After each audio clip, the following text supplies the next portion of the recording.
Fala, Desconectors, tudo numa boa? Marcelo Scherer na área, começando mais um Redação Desconecta, cara. E hoje nós temos o substituto ao nosso titular comigo aqui, meu parceiro co-host, Júlio Mauro. Boa noite, Júlio. Fala, Marcelão. Boa noite. Boa noite, Medina. Boa noite, Gustavo. A gente tá... Vamos tentar substituir o nosso amigo Brody ao seu garbo e elegância, a sua altura, né? A altura do nosso conde de Pato Branco. Tá dodóizinho, mas vamos lá. O time B hoje. Que massa. Bom, antes de eu apresentar os convidados aí, né? Vocês já estão vendo na tela, quero fazer alguns anúncios aqui, né? O primeiro, lembrando aí que a gente está com a campanha do Apoia-se aqui na Desconecta, né? Então vocês podem aí colaborar conosco e como recompensa todos os meses a gente vai sortear aí um CD, uma biografia e um LP, todos lacrados. Tá aqui o primeiro CDzinho que a gente vai sortear dia 18 de setembro, o The Hives. Também a gente tem uma biografia do Jimi Hendrix, cara. Essa biografia é muito legal, escrita por Charles R. Cross, que recentemente nos deixou, o cara aí que cobriu toda a cena de Seattle dos anos 80 aos 90. E também o clássico do AC/DC, Back in Black. Todos lacrados, entrem lá, apoia.se/desconecta. E também, cara, não posso me esquecer, hoje começa o nosso patrocinador por aqui, meu. É isso mesmo, agora estamos chiques de patrocinador e o nosso patrocínio por aqui é da Divina Comédia aí, o Bar Rocker no coração da Cidade Baixa, Rua da República 649, né? Lembrando aí para a galera de Porto Alegre, né? Então, galera que nos ouve aí não é de Porto Alegre, vai perder a noitada por lá. Pois bem, agora sim, vou chamá-los, né, cara? Hoje estamos honradíssimos aqui de receber duas grandes figuras da música aí, do cenário gaúcho, né? Mas também que se expandiram e fizeram um certo sucesso lá no início dos anos 2000 com seu disco, chegaram a assinar com a Abril Music, né? Um descasso, por sinal, e tava me lembrando aqui em off com o Medina, cara, que eu conheci esses caras... Isso deve ter sido 95, não, mais, 97, 98, talvez, pela Unicinos FM, uma rádio que tem perto de Porto Alegre, aqui na cidade de São Leopoldo. Agora sim, né, cara, tenho a honra de apresentar aí Diego Medina e Gustavo Stephens, do Video Hits, né? Boa noite, Diego. Seja bem-vindo, meu velho. Boa noite, muito obrigado pelo convite. Sempre é muito bacana falar sobre a história da banda, sobre a vida, falar se eu preciso trocar ou não a minha fralda geriátrica agora, mas sempre é muito bom. Começou cedo.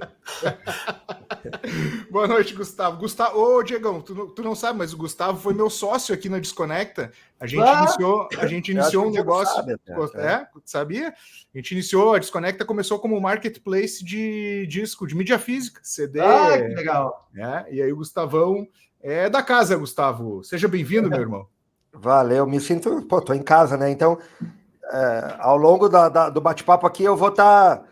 Horas eu vou responder, horas eu vou perguntar pro Diego Medina também, para fazer os dois papéis aqui. Tu não te escapa, não, porque tu fez parte dessa história também. Ó. Não, vou estar. Jogo com as duas. Bom, o Video Hits aí tá relançando, cara, o disco Doces, Refrescos e Tratamentos Dentários. Mas antes, cara, é isso aí, ó. Tá lindão o disco. Quer abrir aí já para fazer uma propaganda aí do Ungatefold, né? Mostra pra mim isso aí, cara. Chegou para ti ontem, manda aí. Você vai me arrumar um problemaço, Medina, com isso daí, sabia?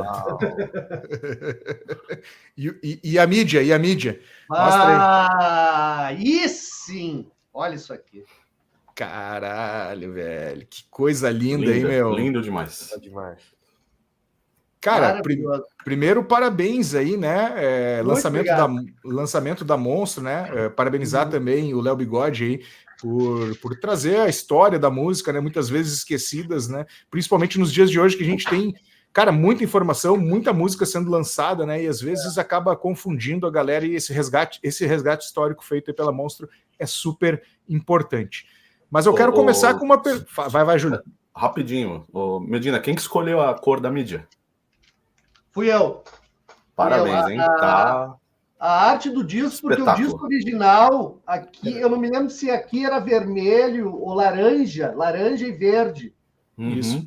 E aí eu quis mudar para um azul meio petróleo. e um rosa meio carne, assim, só para não fazer exatamente a mesma cor. Mas a ideia é basicamente igual ao do disco original, assim. Só isso aqui era uma colagem no disco original e eu pedi para o Guto Bosetti, que é o guitarrista da Video Hits, desenhar esse carinha aqui. Ficou maravilhoso. Muito 10 de 10. Ficou lindo demais. Quem está nos ouvindo nos streamings de áudio aí, né? Apesar de que o Spotify hoje tem em vídeo, né? O Diego estava mostrando aí o disco recém-lançado aí pela Monstro, né? Esse que eu falei aí, o Doces, Refrescos e Tratamentos Dentários da Video Hits. Ficou uma mídia muito linda. Daqui a pouco a gente compartilha também em tela aí para mostrar o site aí da Monstros, aí da Monstro, onde a galera pode adquirir esse disco. Mas antes da gente entrar aí, Diego e Gustavo, cara, queria entender um pouco mais aí como é que começou a banda. Eu sei que essa é uma pergunta meio recorrente quando vocês vão dar entrevista e tal, né? Mas como é uma banda que vocês estão desde 2002 sem se apresentar, eu acredito, né? Sem tocar juntos, né? Então, como é uma banda que já tem aí faz 22 anos, cara, acho que é legal a gente dar uma refrescada na memória da galera. E eu achei super interessante, cara, o primeiro nome da banda, né? O Grupo Musical Jerusalém, né, meu? Porra. Como é que surgiu tudo isso, meu velho? Cara, na verdade, a minha relação com o Gustavo vem de antes até, porque eu tinha uma banda chamada Dois Elma em Dois Ema, e o Gustavo foi o baixista da Dois Elma em Dois Ema. Aí terminou a Dois Elma em Dois Ema ali, talvez metade, ou o último... A Dois Elma em Dois Ema, o Diego, gravou no quarto dele tudo, praticamente. Aí, a partir dali, daquela demo da Dois Elma em Dois Ema, é que começou quem vai tocar baixo, quem vai tocar guitarra, para começar a reproduzir aquele som que ele fez sozinho, posso dizer, sei lá. Mas aí, a primeira demo foi sozinho. É o embrião do embrião, isso aí. E aí, então, terminou a 2Eu em 96, e ali, no finalzinho de 96, eu comecei a fazer música devagarinho, assim, para brincar com o Michel Von Tobel, que já era um amigo meu da época do colégio, assim. A gente, do segundo grau.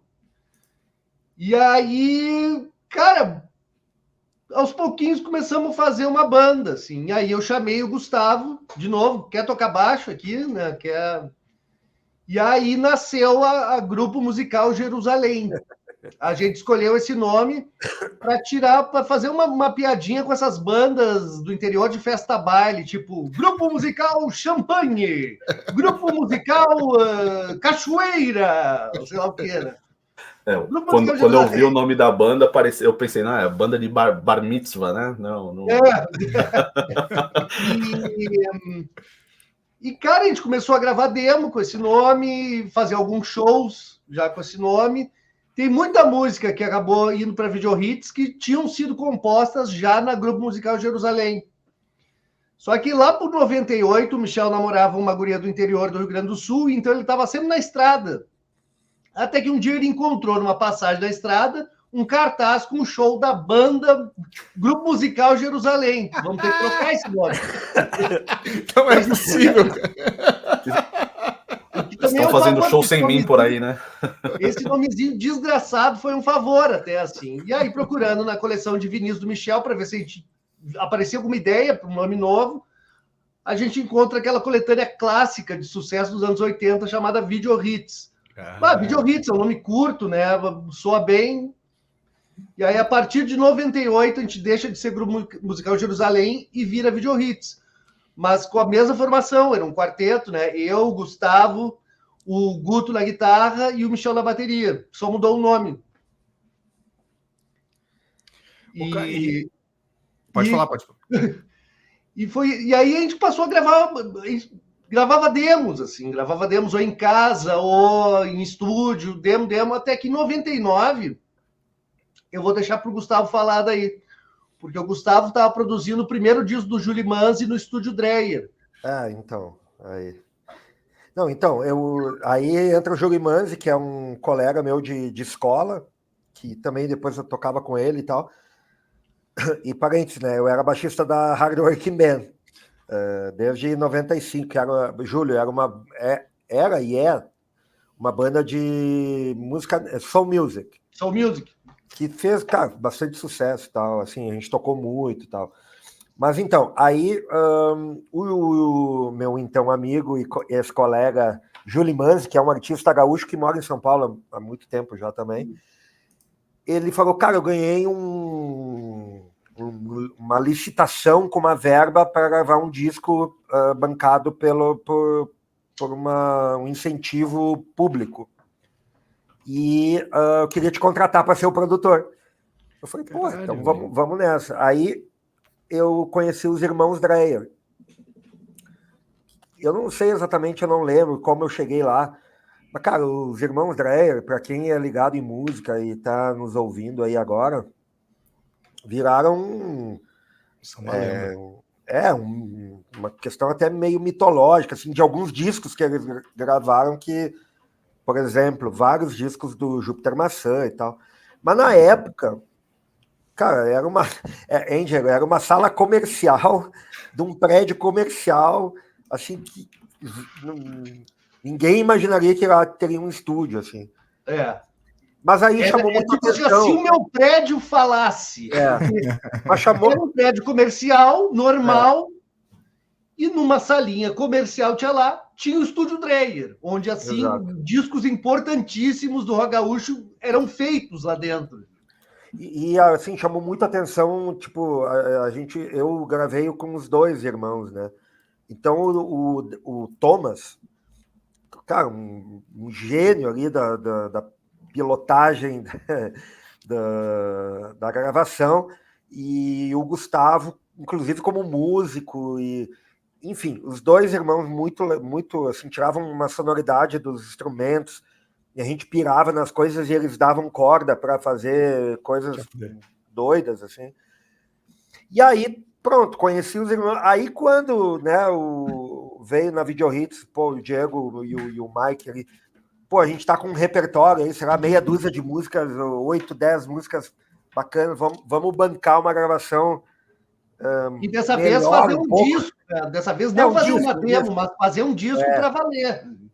Aí eu entrei, aí eu falei, pô, eu tenho lugar. Vou apresentar para vocês uns caras chamados Irmãos Dreyer. E aí o resto é história, assim. Aí o Diego volta, Diego. Cara, e foi incrível. Incrível. Foi assim, como o Gustavo estava falando, uma coisa maravilhosa de gravar. Com o Gustavo eu nunca gravei, mas com o Thomas Dreyer a gente gravou. E aí nasceu uma amizade maravilhosa, porque assim, tem muita gente, quando tu trabalha num estúdio, que não tem saco ou não quer incentivar experimentar no estúdio, experimentar sons diferentes, ideias diferentes. E o Thomas sempre foi um cara que pilhava isso. Tipo, se tu viesse com um troço devaneio, assim, e se a gente fizesse assim, assado? Talvez na maioria dos estúdios muita gente ia torcer o nariz assim, não, isso é muita loucura. Não, assim, o Thomas assim, vamos tentar assim, vamos. E ele levava adiante. Mas um ponto, Diego, que não era só topar loucura. Ele sabia de frequência, de referências que a gente tinha na época, né? A gente estava muito ouvindo assim, música dos anos 60, sei lá, e ele tinha essas referências e sabia como tirar aquele som. Então, não era só loucura por loucura, né? Sim. Isso tinha conhecimento técnico, né? É que além de experimentar, ele é um cara, é um gênio. Ele tem uma cabeça, uma quantidade, ele é uma enciclopédia, assim. Né? Então, junta o útil ao agradável. Então, foi uma delícia. Durante 99 inteiro, o ano de 99, a gente foi gravando aos pouquinhos esse disco. A gente gravava um pouquinho, depois, um tempo depois, ia lá, gravava mais um pouquinho. E o disco ficou pronto ali no verão de... tipo, por janeiro, fevereiro de 2000. Assim. Mas essa gravação picada, ô Medina, foi por agenda de vocês ou a agenda do estúdio? Eu acho que foi mais grana, né? A gente pagava grana, talvez. Né? A gente pagava pouco. E também para ajeitar a agenda de cada um, porque tinha gente que trabalhava, então não é todo. Não dá para ficar o tempo inteiro no estúdio, assim. Então, geralmente, a gente gravou de noite lá, eu acho. Diego, e eu acho que foi durante as gravações ali, e pelas referências que a gente estava usando, que a gente começou a botar vocais femininos, entre aspas, porque era o próprio Diego que fazia e tal, e alguns teclados, que inclusive o Frank Jorge, o Frank e o Leonardo Boff. E o Boff, né, que é da Ultraman, o Frank Jorge, que todo mundo conhece. Então, os dois foram botando alguns teclados e tudo, que depois, logo depois de lançar esse disco, a gente vai chegar lá na história, como que a gente chegou na Abril, né, logo depois do... Mas quando a gente foi gravar na Abril, a gente acabou incorporando os backings que estavam lá nas ideias, né? E os teclados do Frank e do Boff porque os cachorros estão se pegando a pau. A ambulância. Ambulância. Eles se pegam, volta e meia e param. Mas é que no disco do Doces Refrescos, que foi gravado com o Thomas, a gente começou a inserir coisas, a gente era um quarteto. A gente seguia pois é, eu ia te perguntar isso. Era um quarteto. E a gente foi inserindo coisas que a gente não ia depois conseguir reproduzir ao vivo sendo um quarteto. E aí, quando a gente lançou esse disco, finalmente em 2000, a gente vai ter que aumentar a banda, né? Nós vamos ter que botar um tecladista e vamos ter que botar backing vocal. Vou ter que ganhar menos, caralho. E a gente ganhava uma fortuna. E é interessante, né? Porque se vocês tivessem gravado o disco de uma paulada só, vocês não teriam esse feeling, né? De ver, a gente pode melhorar aqui, pode melhorar ali. Talvez não teria colocado os backings, né? Também. Muito do que desse troço a gente tem experimentado mais esse disco foi também por causa disso, de gravar aos poucos, ouvir, ideias surgindo, né? Tem muito a ver também. Deu tempo para absorver durante a gravação aí novas ideias, né? Ia absorvendo, né? Isso. Esse disco, assim, durante muito tempo, hoje eu acho que já passou, assim, mas durante muito tempo, durante anos, aí, e mesmo após ter gravado, nós vamos chegar lá de novo, né, no disco da Abril, que foi Nas Nuvens, a gente dizia que esse disco era o nosso, tipo, esse é a Videohit. Justamente por causa disso, a gente teve o tempo de fazer, assim, as ideias que foram... porque a gente estava pagando a porra da hora, a gente gravava o dia, né? Então a gente dizia, esse é o nosso disco, né? E que tipo de... Fala. E eu acho que um troço que eu gosto mais desse disco, assim, é pela espontaneidade dele.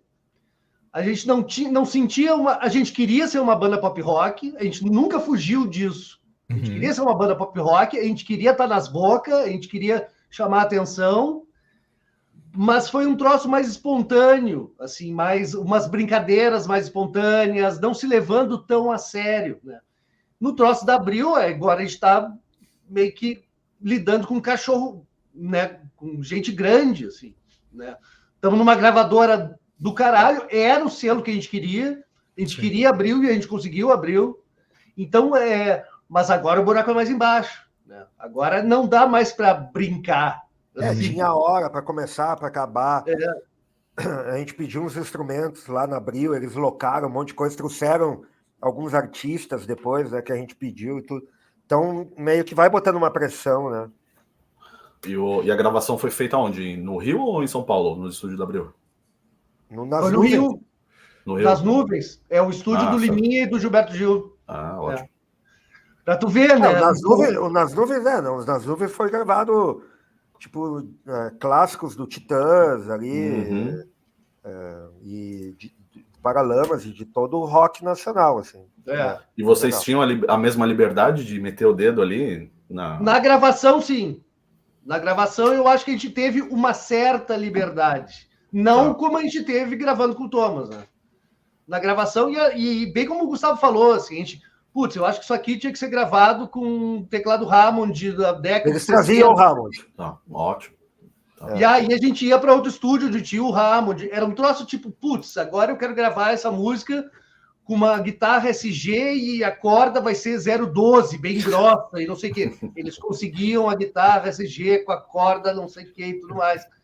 Acho que a gravação foi numa boa. Assim. O buraco começou a ficar mais embaixo na hora da mix. Porque a banda voltou. A banda quase voltou toda para Porto Alegre e só ficou eu e o Michel lá. Uhum. Tá. E a gente ficou aí, na hora da mixagem, ficou eu, o Michel, o Rafael Ramos, produtor, e o Farias, engenheiro de som, que também, só o Farias já tem história pra cacete, assim, a música. E a gente ficou meio envergonhado, eu, Michel, de pedir coisas, de alterações na mix. E ao mesmo tempo aquele troço assim, cara, tu vendeu tua alma pro diabo, abraça o demônio e vai ser feliz. Né? É claro que o som vai ser mais polido, vai ser mais pop, vai ser mais isso. As guitarras vão estar mais embaixo, o vocal vai estar mais lá em cima. Um troço para ser radiofônico. Né? Então, assim, o que eu me lembro, por exemplo, uma coisa... por exemplo, Sobras, nesse disco aqui, o bumbo da bateria que faz tum-tum-pá, John Bonham. É um bumbo John Bonham, é um bumbo gordo, com sala. E eu me lembro que na mix, eu e o Michel, a gente pediu assim, putz, não dá para fazer que nem nesse disco, né? Aumentar um pouco o bumbo. Só que o Vitor só pegou o ataque do bumbo. Pô, que é pipi. E aí a gente já estava com vergonha de pedir as coisas, de sugerir as coisas. Aí quando a gente viu assim que ele só levantou o ataque do bumbo, aí a gente resolveu assim, cara, vamos ficar quieto, abraça o capeta. Mas eu disse que por muito tempo eu reclamei, muito tempo eu critiquei esse disco da Abril, e hoje em dia eu estou tranquilo com ele. Mas essa falta de essa vergonha de pedir é porque, putz, a gente tá aqui com os caras que manjam pra caramba e eles sabem o que eles estão fazendo, ou por questão de... também, né? Desse tipo de coisa, assim, sei lá. Cara, também tipo, às vezes tu dá um A e aí o lance assim, não, mas para aí, tem que ser assim, não sei. Então chega um ponto assim que tu vai um pouquinho aí vê que os malucos já começam a não, tem que ser com assim. Cara feia. Eu me lembro do diretor artístico da Abril, porque tinha umas mix que eram feitas e mandavam para ele ouvir. E ele pedia assim, levanta mais 1 ou 2 dB de voz, porque tá muito lá embaixo. Né? Caralho, velho. Então era um monte de forças que a gente tinha que lutar, mas a gente não tinha o poder de botar o pau na mesa e dizer assim, não vai ser assim, vai ser desse jeito.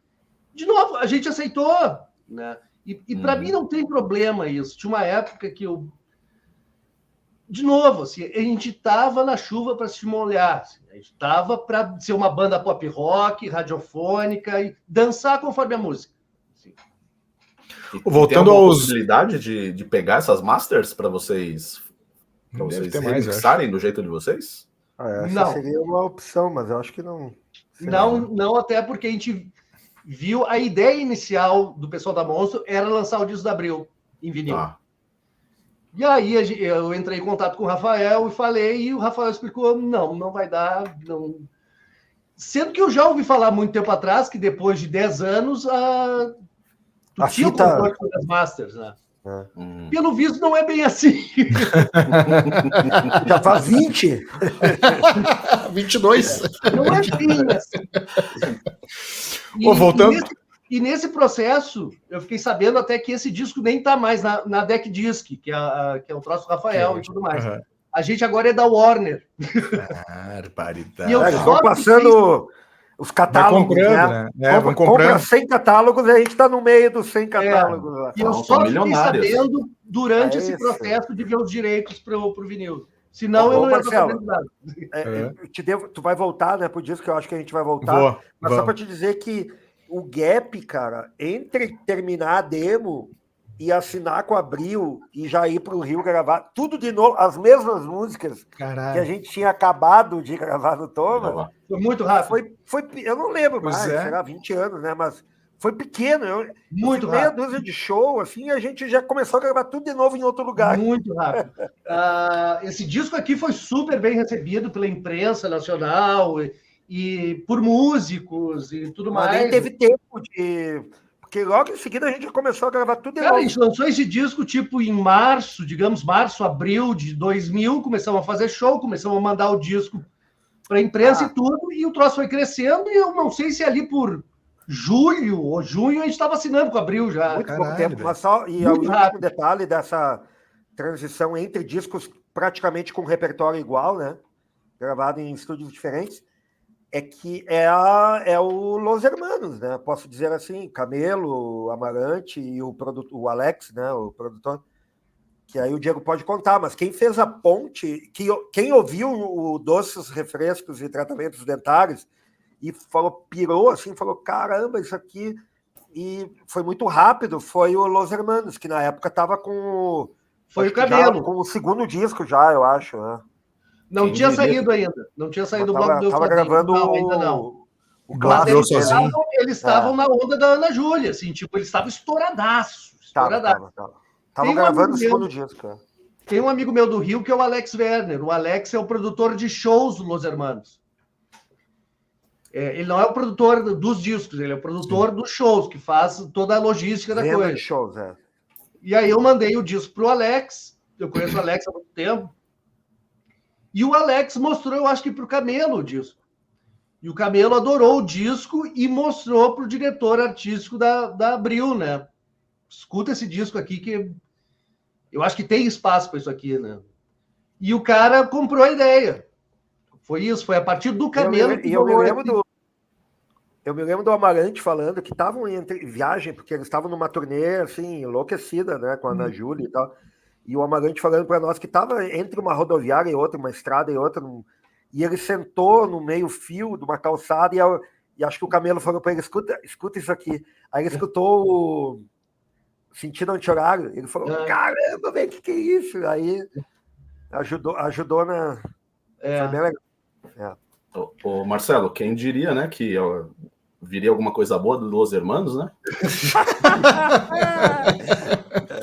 O Júlio não é muito fã. Quer dizer, eu também não sou. Eu gosto mais do Bloco do Eu Sozinho, que eu acho um baita disco. Pra mim é o... Né, tipo, se a gente for botar a obra-prima de alguém, da banda deles, é esse aí, né, pra mim. Ele é um marco, né? É muito bom, cara, é muito bom. Eu gosto muito, assim. Eu me lembro quando saiu, foi um troço assim...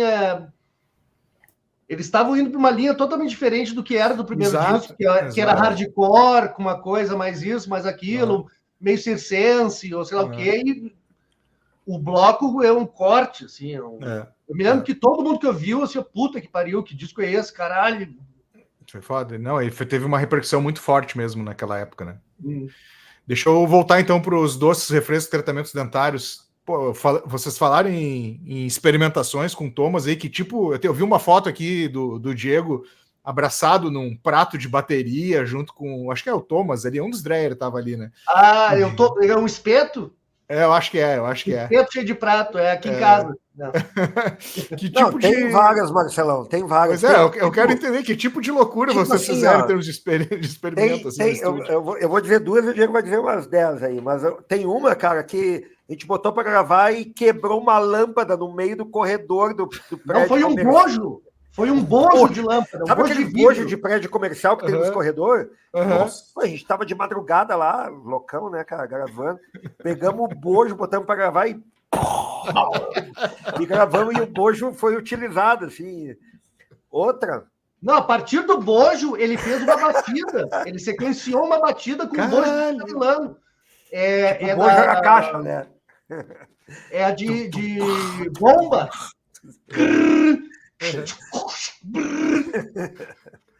Cara, e a mão? Tem uma música que é Trombetas de Isaías, que eu faço Isaías, né? Na verdade, eu não toco trompete, nunca toquei. Eu fiz um negócio, o Thomas gravou totalmente assim, aleatório.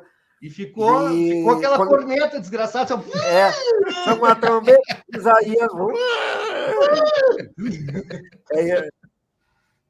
E fora as vinhetas. Aí eu digo, o disco, se vocês não ouviram, é tipo vai emendando. E entre uma música e outra, tem vinhetas. Vinhetas feitas por nós, de propaganda, né? De chocolate, de biscoito, de fralda, sei lá. Como se fosse uma rádio, assim. Isso, tem as vinhetas. Isso foi uma influência do The Who para vocês ou não? Cara, o pior é que eu amo o Sellout, cara. Eu amo o Sellout. Mas talvez possa ter sido também, mas o Sellout... Agora eu não vou conseguir listar a quantidade de disco com vinheta que eu amo, assim, né? Mas é um bom exemplo sellout. É um bom exemplo sellout. E como era CD, dava para fazer tipo uma sequência longa, assim. Tanto é que no fim tem até uma faixa oculta, que várias bandas fizeram isso, né? Mas na época a gente fez que tipo na faixa 99, assim, tem uma outra. Mas agora pro vinil, o Diego me estava falando, pô, cara, tive que cortar algumas coisas de vinheta. No vinil teve que cortar para poder caber na mídia física. Sim. Porque o vinil ele aguenta até uma 45 ou 46, né? E aí não entrou essa faixa escondida, mas a gente, pro serviço de streaming, a gente botou o disco praticamente inteiro. Porque ainda no CD, terminava a última faixa, ficava pulando umas faixas em branco, assim, tipo 15, 16, 17, 18, 19, 20, e aí no meio aparecia uma voz que o Thomas desencavou, porque o pai dele era pastor luterano. E ele o Thomas desencavou um áudio de algum coro luterano, alguma coisa assim, que era amor, eu sou, sei lá o que, eu sou. E aí, isso no meio, depois de não sei quantas faixas em branco, depois voltava não sei quantas faixas em branco, até chegar na faixa escondida. Genial. Então, esse amor não entrou no streaming, mas a faixa escondida entrou. Quais outras aí, Diego? Conta para nós aí as loucuragens das experiências no estúdio. Putz, essa do Bojo é clássica, cara. É clássica. O Thomas também tinha uns troços de... Ele gostava muito do reverb que saía do amplificador? Do corredor do prédio comercial. Caralho, velho. Então, isso a gente só podia gravar depois que não tinha mais ninguém trabalhando no prédio, né? Sei lá que horas da noite. Para abrir a porta e deixar o... Ele abria a porta, ou botava um cabo gigantesco lá do outro lado do corredor para captar o tal do reverb esse. Também, assim, as baterias desse disco foram gravadas na casa dos pais do Michel. O Michel tinha um gravador portátil digital, ele gravou todas as baterias na sala de churrasco da casa dos pais dele. Aí ele levou lá para o Estúdio Drag e a gente passou para a fita as baterias gravadas.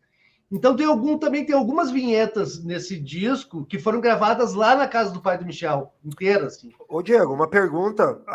A gente gravou, era fita, né? Fita... DAT, rolo, mas já tinha Pro Tools. Já tinha... a gente gravava em rolo, mas usava o Apple, não? Não, a gente usou SoundForge. Nossa! A gente mixou tudo na fita. A gente mixou tudo na fita de rolo. E aí depois, alguma coisinha a gente mandava para o SoundForge. Só que o SoundForge não é um programa multipista, nem Pro Tools, né? Sim. Ele é um troço para tu trabalhar com uma faixa só de áudio. Então, algumas coisinhas, ou umas perfumarias, sei lá o que, a gente fazia no SoundForge, mas o resto foi tudo em fita. Tirando as baterias, foi gravada digital e depois passada para fita de rolo. E teve um troço clássico de fita também, tipo, vamos cortar um pedaço da fita aqui, emendar. Foi uma experiência incrível. É um troço que não existe mais, né? Praticamente. Sim. Fizeram os overdubs ali junto também? Sim. Até porque tinha 8 pistas, eu acho que a gente podia trabalhar. Acho que tinha que reduzir, né? Tinha que meio que juntar e reduzir para liberar outras. Eu queria fazer uma mix estéreo, passava para 2 pistas e aí tu ia seguindo, enchendo de coisa ali, né? Não é mole. Marcelo, se você me permite, deixa eu falar.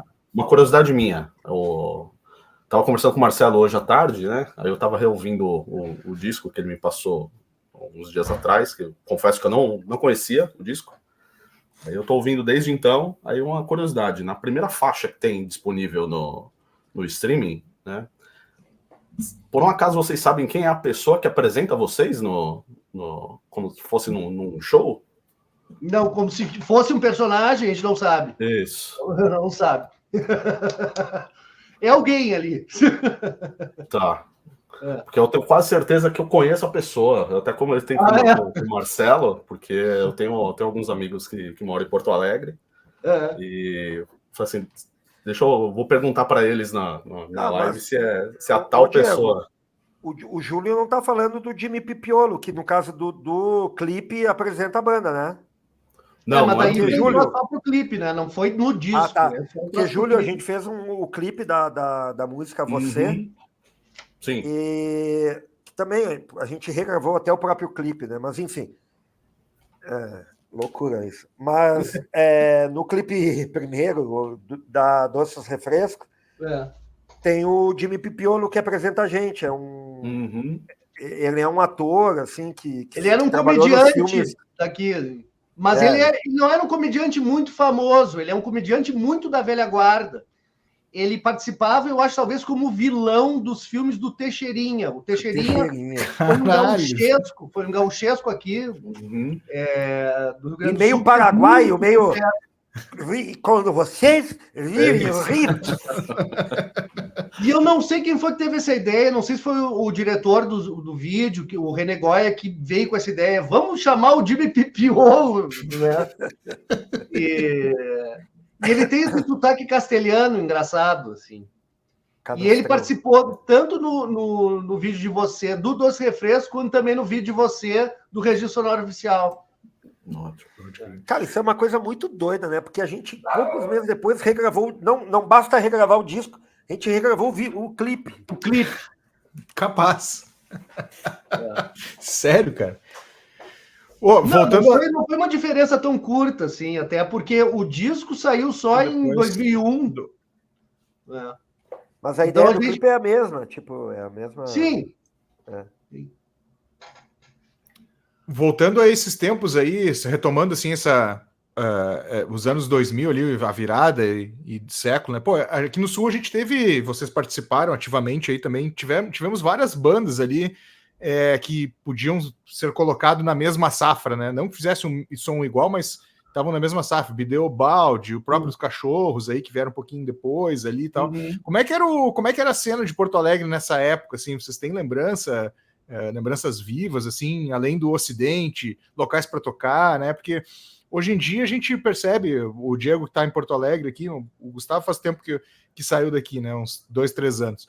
Mas, cara, a gente tem poucos espaços hoje para tocar para cena independente, assim, né? Vocês têm lembrança? Como é que era a parceria das bandas e tudo mais? Era outra coisa, né? Era comparado com hoje em dia, assim. Tinha muito mais incentivo para bandas autorais, para bandas que... E assim como muito mais espaços para fazer show. Começando pelo Garagem, né? O Garagem Hermética. Garagem, Ocidente, Dr. Jack. O Garagem, eu me lembro que bem na transição de um disco para o outro, assim, que a gente fez um show no Garagem. A gente fez vários. Juro, assim, virou uma coisa conhecida. O piso, ele cedia, assim, ó. A galera... Cara, vai cair essa merda. Vai cair essa merda. E, cara, metendo rock and roll. Então, o Garagem era um...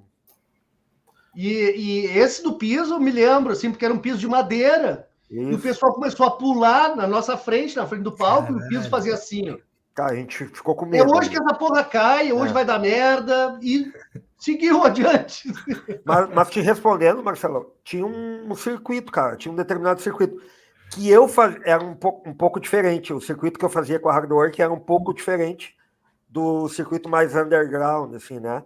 Mas eles se tocavam. Então tinha um circuito pelo Sul, pelo menos, assim, em São Paulo também, que a gente fazia. Pô, tinha a casa de Carlos Barbosa, tinha a casa de Santa Maria, tinha a casa de Pelotas, tinha a casa... Então tinha um lugar que tu... Ficava uns 3, 4 meses rodando por um circuito até completar ele. Era bem legal, assim. Hoje não tem mais isso. Tinham bandas que nem precisavam ir para o eixo Rio-São Paulo, assim. Eles podiam só ficar fazendo o circuito interno do Rio Grande do Sul, que se mantinham o ano inteiro, praticamente. Era um troço que se alimentava, se retroalimentava, assim, né? Essas casas... Era uma indústria, cara. Já tinha... Tinha cachê, tinha tudo esquematizado. Tu rodava durante... Porque tu fazia 2 shows por semana, né? Sim. 2 shows por semana. Então, tu ficava 3 meses rodando só no estado. Assim. Mas isso era orquestrado pela Abril ou vocês mesmos que faziam essa... Não, isso antes da Abril. Antes da Abril, tá. Não, a cena do Rio Grande do Sul, Júlio, é conhecida, assim. É uma cena que vem lá... Marcelo sabe melhor que eu, mas vem lá dos Replicantes, sei lá, dos anos lá 80. de trás, dos anos 80, NT, não sei o quê, e se criou uma cena com casas, com público, com cachê, com uma estrutura bacana de amplificador, de coisa, e funcionava. E, cara, durante 30 anos funcionou bem, agora acho que se foi, né? Não, que eu saiba, eu até tô fora do meio musical, assim, sabe, para saber exatamente como a coisa tá rolando. Mas o que eu ouço falar é que a coisa mudou bastante. Tu ainda vê bandas como Ultraman, por exemplo, tocando direto, assim. Mas na nossa época tinham mais bandas tocando direto por tinham exemplo, mais casas de show, muito mais exato. casas de show. Tanto é que aqui na capital quanto no resto do estado. O Rio Grande do Sul ainda é conhecido como uma terra de rock, de bandas e tudo, que eu acho que já vive de lenda, assim. Né? Acho que vive de lenda, mas realmente foi. O circuito gaúcho era muito forte, né? Tanto é que tem, né, o disco do Engenheiros lá longe demais das capitais, né? Então faz uma certa referência a isso, né? Assim, e as coletâneas, né, Marcelo? Exato. Rock Garage 1, não sei o quê, tem um monte de sebo, coletânea, né? da época. Rock Grande do Sul, várias outras, assim, né? Eu me lembro que no início dos anos 2000 e pouco ali, eu comecei a trabalhar na Ipanema e, cara, a noite de Porto Alegre era muito diferente do que a gente vê agora, assim, né? Em termos de rock. Pô, a gente tinha espalhado por Porto Alegre várias casas em diversos bairros, né? Assim, não era assim, que nem hoje a gente vai no Bonfim ali, que é considerado bairro rock, né? Puta, tu tinha desde o bairro mais fino ali pro mais underground, sempre tinha uma casa, né, que tocava, né? Lembro que até Zona tinha uma Sul, tinha Zona casa até Sul, Zona Sul, tinha Chalaça, chalé, né? Chalé. E um ponto, por exemplo, antes de assinar com a Abril, que a gente era amador, era caseiro e tudo assim, né?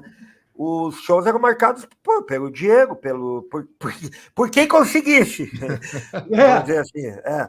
Mas ali na sequência, cara, a gente aproveitou e foi uma produtora que marcou a época que agenciava a Hardworking, que era o Carangate, TW e Carangate, que era a união do Rafael, que hoje é dono da Ticket for Fun, sei lá, uma coisa assim.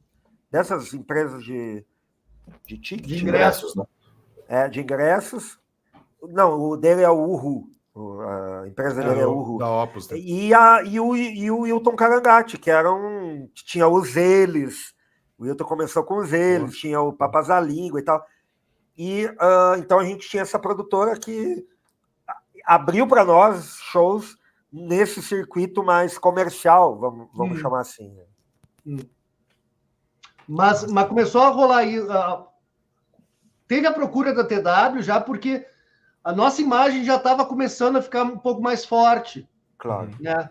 Por causa disso, a gente começou a fazer mais show, a gente começou a aparecer mais na imprensa, não só local, mas também nacional, né? Chamar mais atenção. Começamos a nos profissionalizar, talvez, um pouco mais. Alguns festivais, né, Diego? A gente tocou em Brasília, Goiânia, São Paulo e tal. Esses festivais mais... Qual que foram lá, né? Era o Maitá para Peixe, sei, tem... Não, mas daí isso é mais pro final da banda. Aí o de Brasília, que era bem conhecido também, a gente fez alguns... Aí foi no início, o de Brasília, o de Goiânia foi mais pro início, assim, da primeira formação e tudo mais. Mas o Maitá para Peixe foi bem no finalzinho da banda. Teve o Upload em São Paulo, que foi um baita festival enorme, assim. Também foi mais pro final da banda também.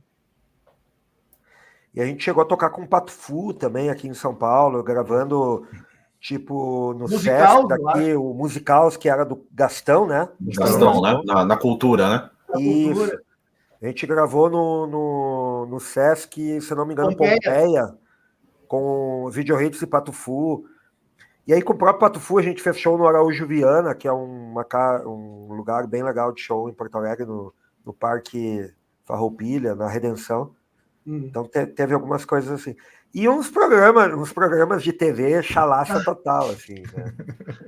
Teve umas coisas que a Abril nos botava, Tipo assim, porque, cara, aí que foi o erro, Marcelo, porque eles não trabalhavam, tipo, a identidade da banda. Eles botavam a gente num pacotão, assim, que ia pagode com qualquer coisa. Isso. TV Isso Gazeta. foi um troço que a gente sentiu, assim, que a gente estava sendo muito mal trabalhado pela Abril. Eles não sabiam o que fazer com a gente. Sim. Eu não estou dizendo que a gente tem que fazer só programas que alcancem o nosso público-alvo. A gente topava qualquer coisa.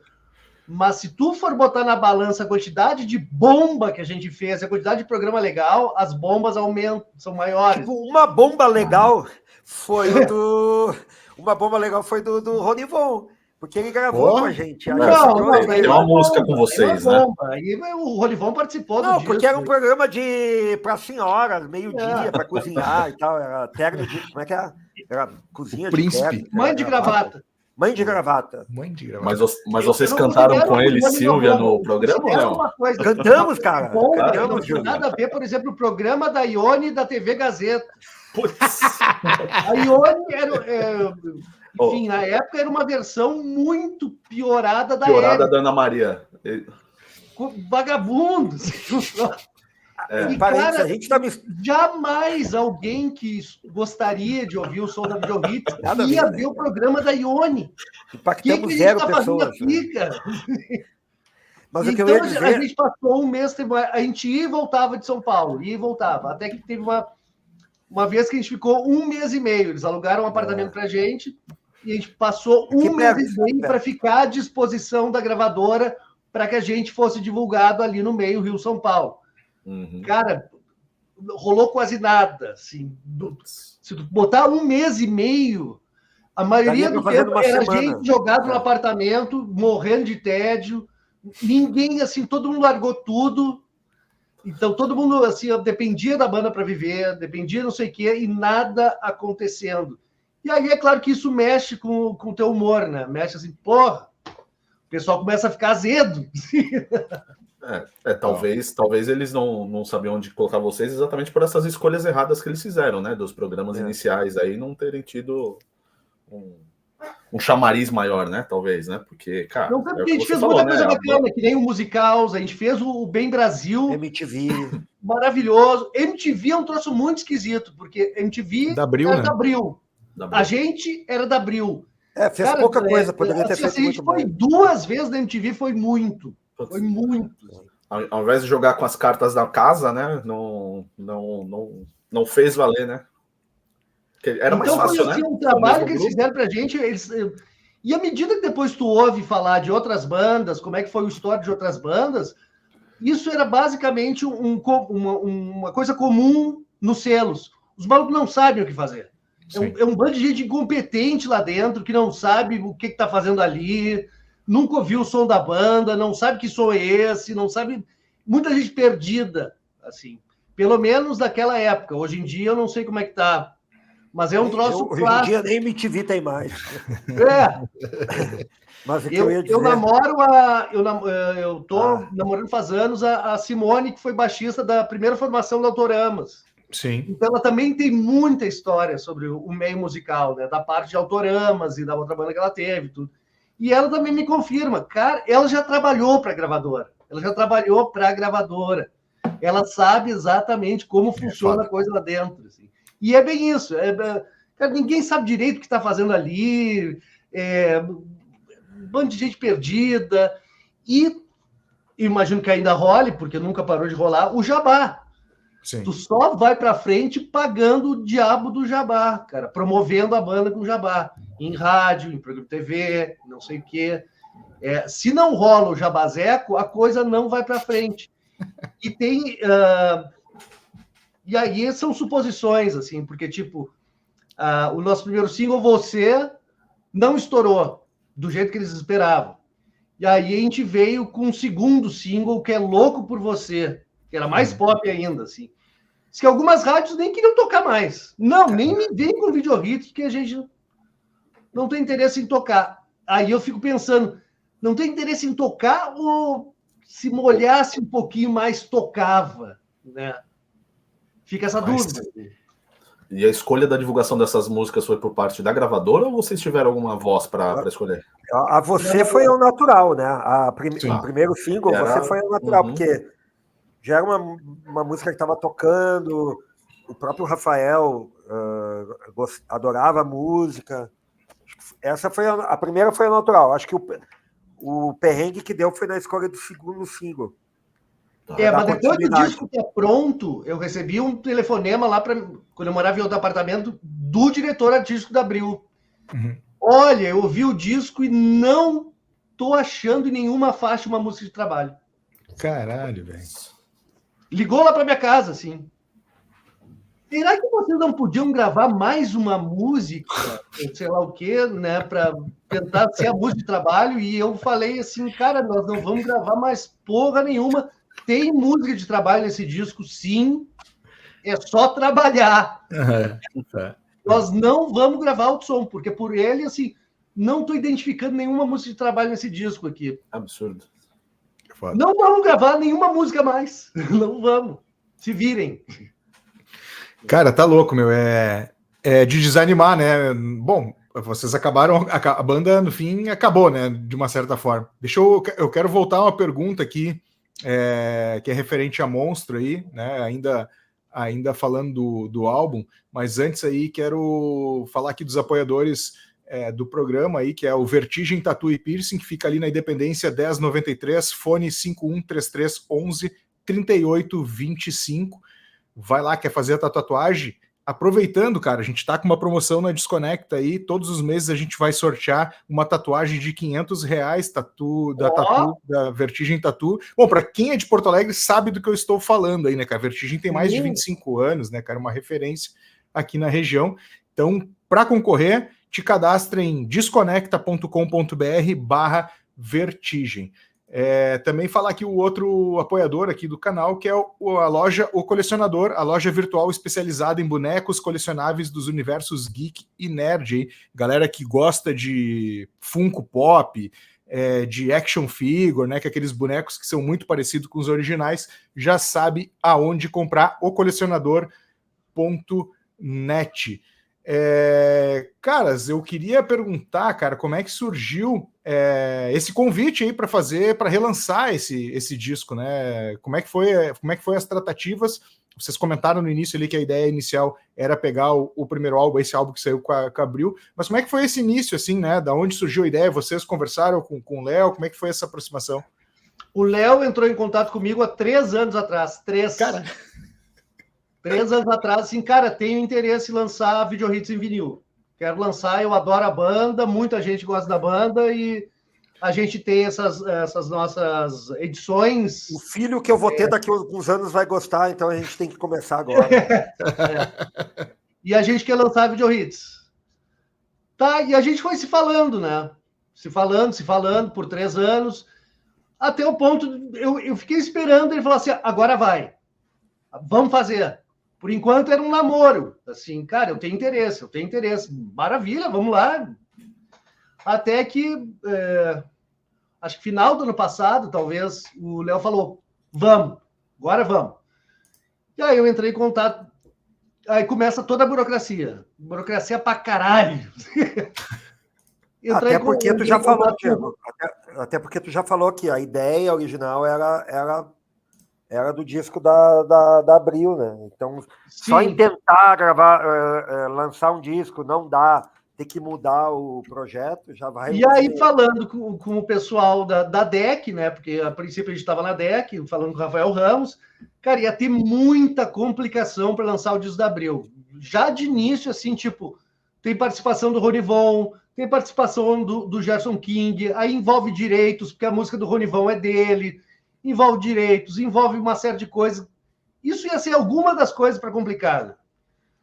Dentre outras. E aí eu perguntei, tá, se a gente... Aí falei com o Léo e, cara, se a gente lançar o Doces e Refrescos, né? O Léo topou, a gente achou muito mais legal ainda, saiu Doces e Refrescos, né? Entrei de novo em contato com a DEC. Não, o Doces e Refrescos rola. Então tá. E aí a gente deu continuidade ao troço, assim. Mas é uma burocracia do cacete. Do cacete. Até porque assim, o Doce Refresco tem também muita participação especial. E aí tu tem que pegar CPF de todo mundo, endereço, o raio que parta, e aquilo. Quem tocou o quê? Quem não... Cara, coisa pra caralho. Mas super valeu a pena, o disco tá lindo. Mas o convite partiu do Léo, da Monstro. Deixa eu te fazer uma pergunta aí antes do Júlio. Júlio, desculpa te cortar aí. A galera que tá aqui no Sul consegue comprar contigo, Medina? Aqui em Porto Alegre tem para vender na Toca do Disco. Na Toca do Disco. Show. Ou então, ou pelo site da Monstro, né? Tá aí na tela aí o site da Monstro. Até vou pegar o URL que eu acho que eu não botei aqui. Peraí. É lojamonstro.com.br. Quem tiver interesse aí. Cara, mostra para nós aí. Vamos ver o ao vivo aí para nós ver de novo. Vamos ver, dar uma olhada aqui. Deixa eu parar de compartilhar. Aí. Olha aí, ó. Que bonito, hein? Demais. Demais, cara. Animal, cara, animal. E ele é um gatefold, né? Tem que mandar pro Gustavinho. Essa semana eu vou ver se eu começo. O Gustavinho tá sem, O Gustavinho tá sem? Sim, eu, na verdade, tive que encomendar a caixa de vinil para poder enviar. O Gustavo tem que receber. Manda 2 para São Paulo. Tem muita gente aqui que eu vou entregar pessoalmente, aqui que mora por aqui. Como é que foi aí, depois que vocês estavam em quarteto, gravaram essas músicas com backing vocals, várias experimentações, e a banda acabou evoluindo, né? Vocês estavam comentando antes. Quem é que entrou? Teve alguém que saiu nesse meio tempo? Como é que funcionou a dinâmica da banda também, né? Acho que isso é importante. Uma coisa é 4 cabeças que se dão há bastante tempo, outra coisa entra mais gente, e aí a dinâmica costuma dar uma bagunçada, assim, né? Pelo menos é os relatos, né? Fala aí, Gustavo. A gente começou a fazer shows do Doces Refrescos com 2 backings. A então namorada do Diego, a Carla, e uma amiga nossa ali que também cantava. E teclado, às vezes era o Bisonho, às vezes era o Boff. Uhum. Às vezes ia o Boff, e eu comecei a chamar o Edu Bisonho, que era o meu tecladista da Hardworking. Tava tudo em casa, né? Então ele tinha os teclados vintage, né? O Bisonho tinha todas as velharias. Todas as velharias, tudo ele tinha, né? Os clavinete, Hammond, essas coisas. Então começou essa. E aí, quando chegou para gravar o disco de novo, por gravador, a gente falou, pô, vamos internalizar isso de definitivo. Aí teve uma troca das vocalistas, né? Veio a Vivi. Eu não me lembro exatamente, Diego, como é que a Vivi veio. Mas casualmente a Vivi era do interior também, da mesma cidade que o Bisonho, então eles conheciam lá de criança, mas eu acho que não teve ligação. Ela segue sendo a mulher do René, que dirigiu o nosso clipe. Do René Goya. Né? E o Edu Bisonho veio por meu intermédio, digamos assim, porque ele tocava comigo na Hard Work. Então, aí eles entraram para a banda definitivamente, e aí a gente foi gravar o disco. E funcionou legal? Dinâmica, tranquilo? Funcionou. Funcionou até. Funcionou. A questão só foi aquele troço, assim, da gente passar um tempo em São Paulo, e aí, em vez de ser 4 criaturas frustradas, eram 7 criaturas frustradas. Um apartamento. Eram 2. Eram 2 apartamentos. Menos mal, né? Eram 2. E até para dividir o cachê também, né? Na hora de tocar, né? Mudou já também a brincadeira, cara. Cachê milionário, né? E que eu me lembro, a gente nunca ganhou dinheiro com essa banda, cara. Nunca. Eu não me lembro da gente fazer algum show assim, ó. Olha que beleza de dinheiro. Eu não me lembro disso. Né? O dinheiro que entrava saía. Isso cara, a gente nunca ganhou dinheiro com a banda, assim. Nunca ganhou dinheiro com a banda. Que foi um troço que também começou a complicar, porque todo mundo largou tudo para viver da banda. Só que as contas seguiam vindo, né? Como é que eu vou pagar? Eu, por exemplo, eu tranquei a faculdade, né? Eu estudava na URGS, que é a Federal do Rio Grande do Sul, e eu tranquei, e, cara, se eu não voltasse, eu ia ser jubilado. Eu ia perder. Faltava sei lá, meio ano, eu tinha que fazer o trabalho de entrega final ali. E, cara, sério, eu ia perder a faculdade se eu não voltasse. Né? Essas coisas. Então tudo isso começou a pesar junto, né? Até que chegou num ponto que ficou tipo insustentável, assim. A gravadora nos deu um pé na bunda. Depois a nossa produtora de shows também, a gente não tem mais interesse em estar com vocês. E aí a gente parou assim, cara, vale a pena a gente seguir com essa banda, né? Vale a pena. Vamos terminar, não tem mais sentido levar adiante essa banda. Né? Foi um troço muito meteórico, mas ao mesmo tempo a gente quis mais preservar nossa amizade e tudo mais, e terminar do que a gente levar a banda com a barriga, a gente se odiando toda vez que fosse ver, né? Então a gente preferiu terminar. Massa. Então tá, vamos anunciar o Reunion aí, então. eu acho que isso não rola. Mesmo. Não rolará. Lançamento do disco. Intrigas. Como que é, Marcelo? Ok. Atenção, eu aumento, mas não invento. Depois do Oasis, né? Vem a Video Hits, né? Isso, a gente chegou a ensaiar alguma coisa, tipo uns sei quantos anos atrás, era para fazer algum show que acabou não rolando, né? Era um amigo nosso ia lançar tava montando uma cervejaria numa cidade aqui perto e perguntou se a Video Hits não voltaria para fazer o show de abertura da cervejaria. E aí, assim, cara, Video Hits não vai rolar, mas a Grupo Musical Jerusalém pode rolar, porque é um troço mais enxuto e mais não sei o quê, e a gente fez 2 ensaios aqui em casa até. A gente fez 2 ensaios como Grupo Musical Jerusalém. Mas a cervejaria não foi adiante, não saiu, e o show não saiu e ficou por isso mesmo. Mas hoje dificulta muito, porque, por exemplo, o Gustavo mora em São Paulo, o Bisonho está em Londres faz não sei quanto tempo, a Carla está no Rio. E não é de interesse da gente em fazer uma outra formação para fazer os shows ao vivo. Né? Se fosse para fazer, tinha que ser com todos os integrantes originais. E sem falar assim, que ninguém tem tempo nem para cagar. O Michel, baterista, é um cara assim que trabalha tipo não sei que hora da manhã até as 11 da noite. Caralho. Ninguém mais tem tempo para se reunir, tirar as músicas, ensaiar. Ficou um troço inviável. A melhor coisa que tem para fazer é entrar no site da Monstro, compra o disco que ele tá. Vocês vão pegar a gente no auge da criatividade.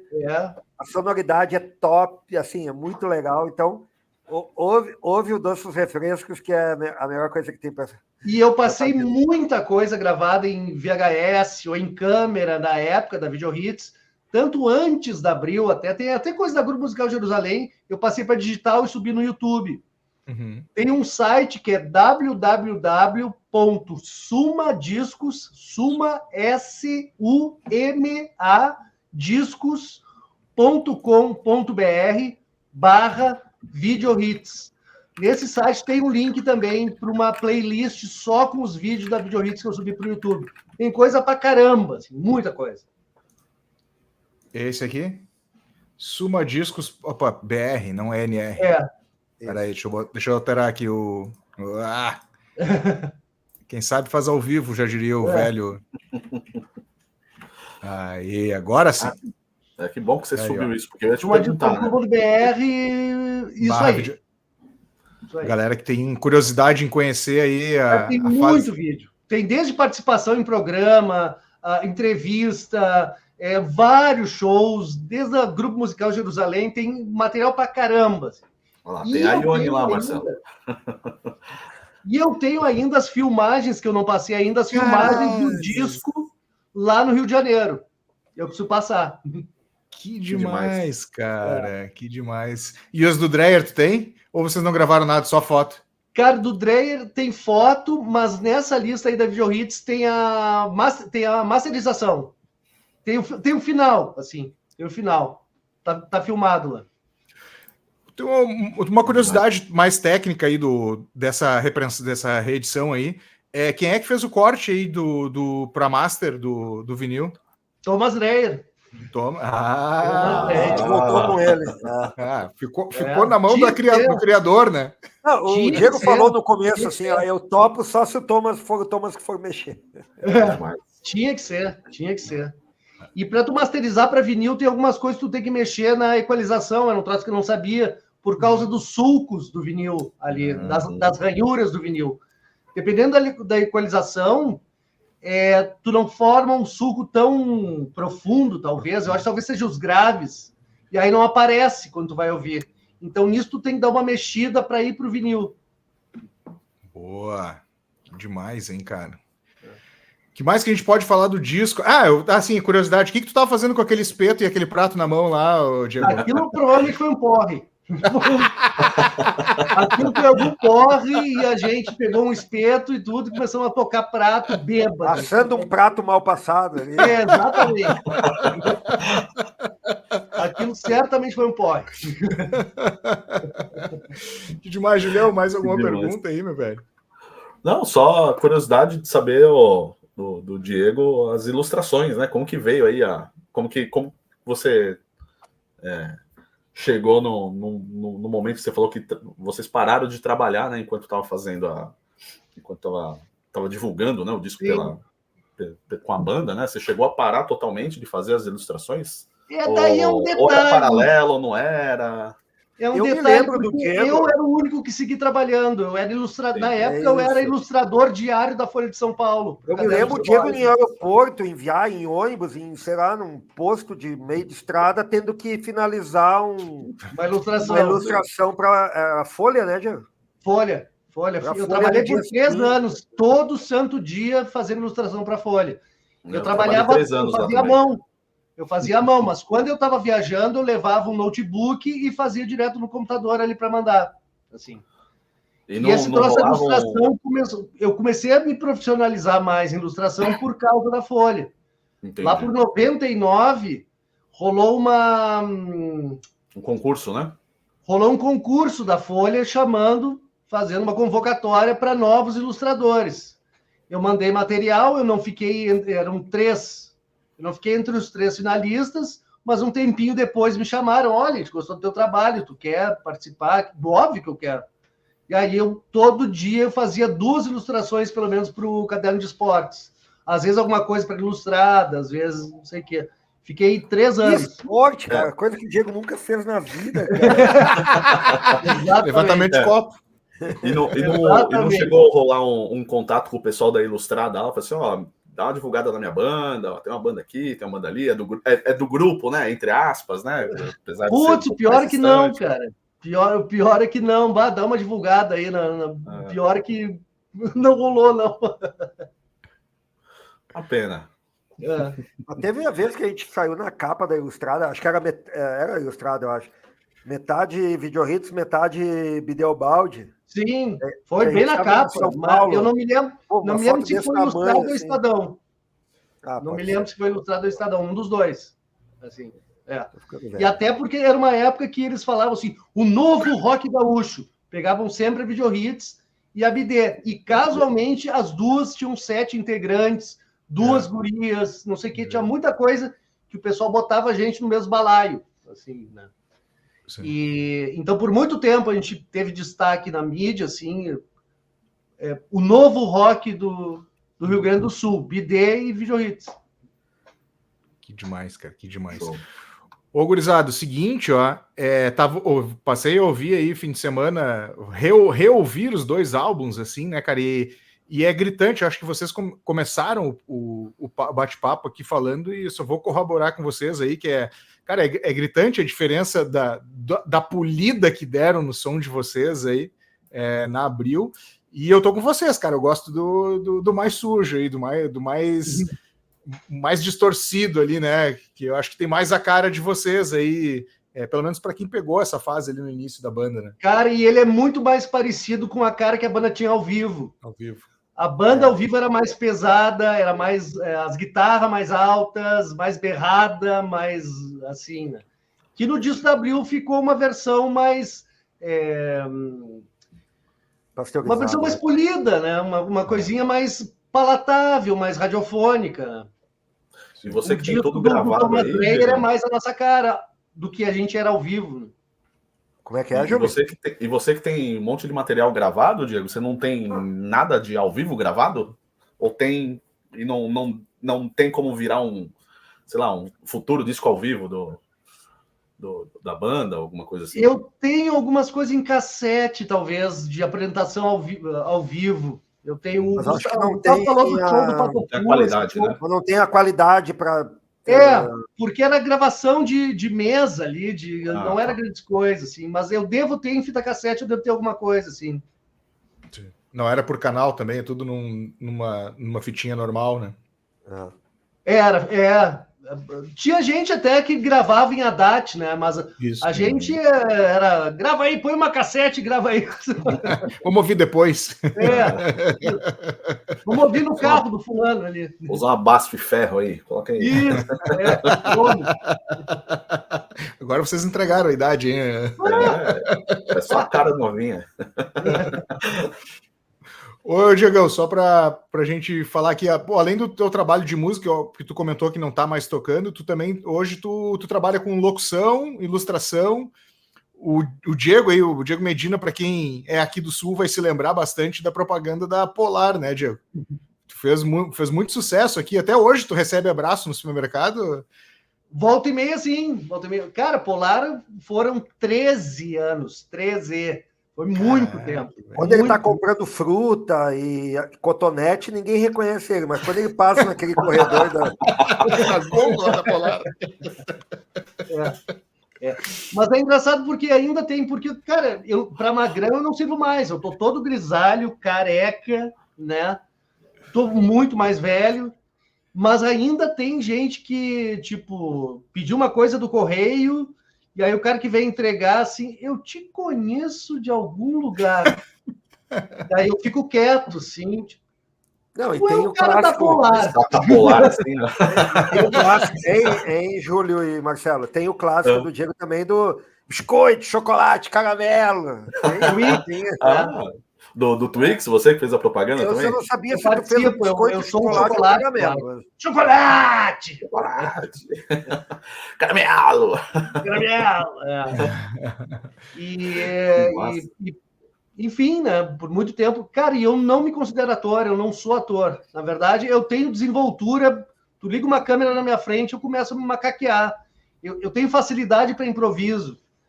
Mas eu acho que o buraco é 1000 vezes mais embaixo para tu ser ator. Eu não sou ator, eu sou meio que um palhaço. Assim. Tanto que uma coisa que fez muito sucesso nas campanhas de Polar era o improviso. Eles mudavam um texto e com o tempo eles começaram a deixar a gente improvisar mais, dar caquinho, dar troço, e eles viram que a coisa funcionava melhor com a gente improvisando. Durante a gravação do roteiro, eles liberavam uma cervejinha para depois filmar, né? Nunca! Jamais! Foi tudo feito de cara, sóbrio. E aí, esse troço do improviso funcionou muito bem com a gente. E eu já conheci o Ricardo, meu parceiro de Polar. Ele era um dos donos do Garagem Hermética, quando o Garagem era um inferninho na década de 90. Então, ele já se conhecia há séculos. Então, tinha muito esse troço de amizade e de estar relaxado, estar à vontade com o outro. Assim, que isso ajudou a fluir as propagandas. Né? O pessoal notou, a gauchada notou isso, que era um troço que fluía mais. Assim. Isso foi bacana. E o Gustavo só no low profile, né? Só deixa o artista para o outro lado da banda, é isso? Hoje? Não, eu fui trabalhar no mundo corporativo. Cara, ele é um baita baixista, ele é um baixista do caralho, assim, eu acho um absurdo esse cara ter largado, assim, não vou tocar mais baixo, não vou mais, assim, porque ele é um baita músico. E pior que eu entrei nessa aí, cara, porque eu, tipo, larguei largado mesmo, porque se for para começar a ensaiar de novo, fazer coisa... violãozinho, fazer coisa medíocre, eu falei, cara, não tenho mais tempo, mais saco. Pra tocar na hard work tem que ser um puta baixista, né, cara? Porque é groove pra caralho, né? É groove pra caralho. Branquela, assim, tocar as músicas lá. Tem que se puxar um pouco, senão não vai. Inclusive, eles estão de volta, hein? Quando eu volto ao vivo de ouvir. Quando eu volto a ouvir Video Hits, assim, eu vejo esse puto. As linhas, né? Gustavo é um baita baixista. Um baixista foda. A Simone é baixista, né? A Simone diz, Gustavo é foda. Gustavo é foda. É que ninguém liga para baixista, né, Marcelo? Um abraço, Brody. Nosso parceiro nosso parceiro de podcast. Pensa, né? Tu que pensa, um bando de come quieto. Tá bom. Beleza, então. Pô, quero agradecer aí, Diego Medina e Gustavo Steff. Muito obrigado aí, cara, por terem participado do Redação Desconecta. Um papo bem irreverente, inclusive, né? Eu acho que essa irreverência que a gente ouve na banda, né? Porque, assim, o rock teve alguns momentos aqui no Sul, né? E o lado irreverente, nessa fase ali dos anos 2000, foi bem forte, né? A gente percebia muito nas bandas, assim, né? A gente percebe agora da onde vem esse lado irreverente aí de vocês, né, cara? Esse papo foi muito agradável, muito divertido. Diegão, muito obrigado aí, cara, pelo teu tempo, cara. Eu que agradeço demais o convite, eu adoro bater papo, falar sobre a banda. Foi uma época muito legal mesmo, assim. E, enfim, muito obrigado. Gustavão, obrigado aí, a gente fazia tempo que a gente não se falava, né, meu velho? Fazia. A gente trabalhou mais de um ano junto ali, né? Mas, cara, obrigado pelo convite. Para mim, assim, eu posso dizer, para nós é muito legal poder, porque a gente não para no dia a dia, a loucura, sabe como é que é e tal. Então, a gente tem essa uma hora que a gente ficou aqui e durante a conversa a gente vai puxando da memória. É muito legal para nós, então eu queria te agradecer também. Pô, eu que agradeço. Galera que quiser adquirir o LP aqui em Porto Alegre, tem na Toca do Discos, ou então aí do resto do Brasil, pode acessar lá monstrosdiscos.com.br, o LP tá lindaço. Mostra essa mídia de novo aí para nós aí. Olá. Porque tá muito bonito aí, né? Olha ali, cara, que laranja massa, né? O Mauro tá com os olhinhos brilhando ali, ó. Ó. O site tá aberto aqui, a aba tá aberta aqui só. Cara, é lindo. Isso aqui é um sonho, cara. Isso aqui é um sonho muito louco. Eu jamais na minha vida imaginei que eu ia ter um disco em vinil, assim. Isso aqui é um sonho maravilhoso. E o selo é uma ilustração tua, Diego? Deixa eu ver se... Pô, que massa. O Diego faz as ilustrações da Yerba, né? Que é uma marca de skate aqui no Sul. Sim. Em Porto Alegre, que é essas meio gosminha, assim, né? Essa pegada. Tem bastante gosminha. Essa pegada. Muito legal. Júlio, obrigado aí por me acompanhar e substituir o Brody essa noite. Eu que agradeço, Marcelo. Foi uma honra aí acompanhar esses dois caras super pra cima aí, cara. Esses arrombados de merda aí. Falando mal de Foi um prazer ouvir tanta merda. Nunca ouvi tanta merda na minha vida. Nunca mais me chama pra porra nenhuma, Marcelo. Me esquece. Pois é, né? Não, a gente tem que fazer a boa vizinhança, Diego. Então, vamos, né? Não, mas brincadeiras à parte, foi sensacional o papo, muito para cima o papo, assim, foi uma surpresa bem agradável quando o Marcelo me apresentou a banda, eu não conhecia, aí eu saí igual louco procurando um monte de material, vou ler, vou ouvir isso, aquilo, cara, eu adorei a banda. É uma pena, cara, que não teve uma vida mais longa, né, digamos assim, mas, cara, de verdade, tô honrado de ter conhecido vocês aí e ter participar desse papo aí. Estamos esperando o reunion agora da banda, né? Pode esperar, espera se eu nem sentado, espera deitado ou já dentro de uma cova. Já fica esperando deitado na cova, assim, porque não vai rolar. Demais, mas o disco tá aí, né? O mais importante é isso, o disco tá aí. O disco tá aí. Beleza, então, esse aí foi o Redação Desconecta, aqui com o patrocínio do Divina Comédia, o Bar Rocker no coração da Cidade Baixa, em Porto Alegre, na Rua da República 649. Vai lá curtir a noite, que sempre tem rock rolando direto. Lembrando que o Redação Desconecta vai ao ar todas as terças-feiras, às 8 horas da manhã nos streamings de áudio e também às 20 horas no nosso canal do YouTube, Redação Desconecta. Diegão, Gustavo, Júlio, valeu, obrigado pela companhia aí, por esse baita papo. Até mais.